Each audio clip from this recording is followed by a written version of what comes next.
Bonjour bien-aimés dans le Seigneur.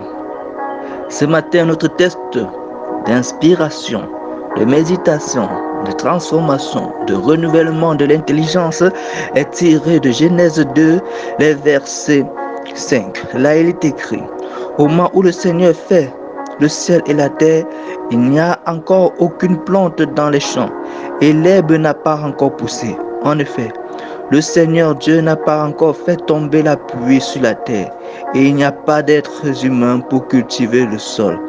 Oh oui, mon frère et ma soeur. La parole de Dieu nous révèle au chapitre 1 comment le Seigneur a créé le ciel et la terre et tout ce qui contient. Le chapitre 1 nous révèle clairement comment le Seigneur a créé la terre et a demandé et a déclaré, oh oui, que la terre soit, que la terre produise de l'herbe verte, que la terre produise des arbres, que la terre produise des arbres avec des fruits et ainsi de suite. Mais au chapitre 2, on nous dit que rien de cela n'avait encore poussé. Pourquoi? Parce qu'il n'y avait pas encore de pluie. La pluie n'était pas encore tombée. Oui, mon frère, ma soeur, je suis sûr d'une chose. Le Seigneur, en te créant, a déclaré les choses. Tu devais porter des fruits, tu devais porter des pépins. Mais malheureusement sur la terre, tu ne vois pas ces choses s'accomplir. Autour de toi, tu regardes, tu te demandes est-ce que Dieu est même vraiment avec toi parce que tu ne vois rien s'accomplir dans ta vie. Les bénédictions que tu avais ne s'accomplissent, que tu pensais avoir ne s'accomplissent pas. Tes réalisations que tu voulais faire ne s'accomplissent pas. Je vais te dire une chose, c'est tout simplement parce que l'eau de l'Éternel n'est pas encore tombée sur toi. La pluie de l'Éternel ne s'est pas encore déversée sur toi. C'est pourquoi tu as l'air d'être stérile. Mais si le Seigneur ouvre tes yeux spirituels, tu verras la grande personne que tu es. Tu verras le géant de la personne que tu es. Tu verras la grande personne que tu es en Jésus-Christ. Cette personne pleine de joie, d'amour. Cette personne pleine de grâce. Cette personne qui est même déjà mariée au monde spirituel. Cette personne qui a des enfants au monde spirituel. C'est une personne que Dieu a déclaré avoir des enfants, déclaré être marié, déclaré. Il y a tellement de choses, avoir du travail. Il y a tellement, Seigneur, des choses que le Seigneur t'a déjà répondu. Cependant, ce n'est pas encore palpable. Pourquoi? Parce que la pluie de Dieu n'est pas encore tombée sur ta vie. La pluie de Dieu n'est pas encore tombée sur ta vie.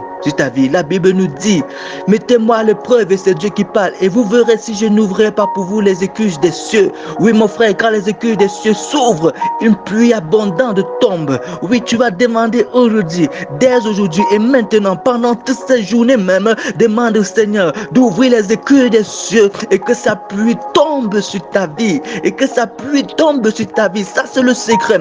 Tant qu'il n'y a pas la pluie de Dieu, tu ne verras rien se manifester. Tant qu'il n'y a pas la pluie de Dieu, tu ne verras rien se manifester dans ta vie et tu vas passer ton temps à pleurer. Mais je te dis, si tu veux voir qui tu es réellement, si tu veux voir les bénédictions qui sont attachées à toi, si tu veux voir les grâces qui sont attachées à toi, ouvre tes yeux spirituels, tu verras.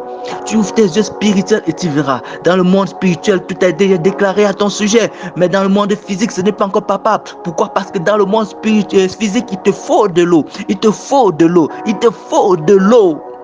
Au chapitre verset 6, qu'est-ce que la Bible nous dit? Mais une sorte de source sort de la terre et arrose toute la surface du sol. Tu as besoin d'être arrosé par une eau spéciale. L'eau de Dieu. Qu'est-ce que l'eau de l'Éternel? La Bible nous dit, c'est Jésus qui parle, il dit ceci. Celui qui boit de mon eau n'aura plus jamais soif. Qu'est-ce qu'il voudrait dire?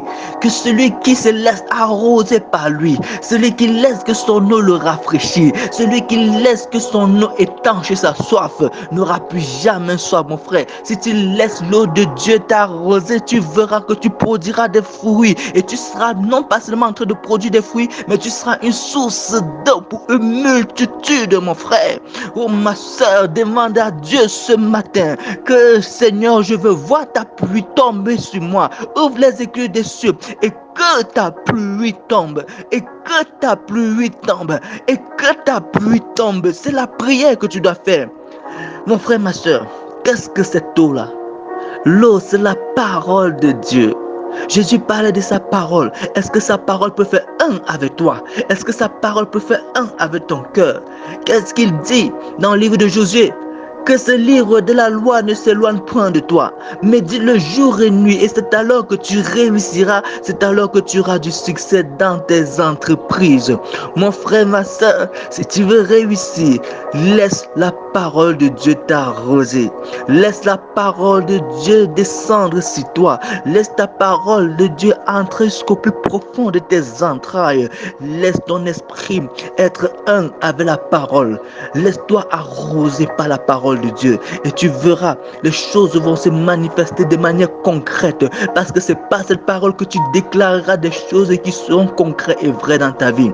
Que le Seigneur te bénisse, que le Seigneur t'accompagne. Mais mon frère, crie à l'Éternel, ouvre tes écus des cieux et que ta pluie tombe. Que le Seigneur vous bénisse. Amen.